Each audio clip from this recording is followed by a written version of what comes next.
ഇതിനകത്ത് ഇൻവേർട്ടറിന്റെ കൂടെ തന്നെ ബാറ്ററി ബാങ്ക് ഉണ്ട്.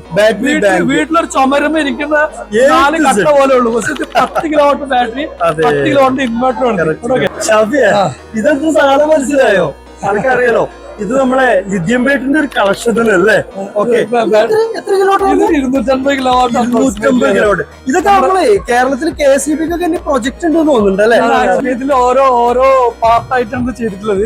നമ്മളൊരു സാധാരണ വീട്ടിലൊരു ഇൻവേർട്ടറിന് ബാറ്ററി കൊടുക്കുമ്പോൾ ട്രാൻസ്ഫോമറിനൊക്കെ പാരലൽ ഇത് വെച്ച് കഴിഞ്ഞാൽ ആ ഒരു പാർട്ട് ഫുൾ ആയിട്ട് പിന്നെ വൈദ്യുതി പ്രവർത്തിക്കും. വോൾട്ടേജ് കൂടിയാൽ അതിന്റെ ചെറിയൊരു പാർട്ട് നോക്കും, അവിടെ ഉണ്ട്. ഓക്കെ, കണ്ടു കാണുമെന്തോ ശിവനെ. 5 കിലോവാട്ട് പാക്ക് പിന്നെ ഇങ്ങനെ അടുക്കി വെച്ചിട്ട് 61 കിലോവാട്ട് അവർ ബാറ്ററി ഇതിനകത്തുണ്ട്. വരും കാലങ്ങളിൽ നമുക്ക് കറണ്ട് അതിന്റെ ഓരോ ഹൈബ്രിഡ് ഇൻവെർട്ടറുകളാണ് നിങ്ങൾ ഇവിടെ കാണുന്നത്. വ്യത്യസ്തമായിട്ടുള്ള ഇതിന് വേറൊരു കാര്യം ശ്രദ്ധിച്ചോ, ഇതിനകത്ത്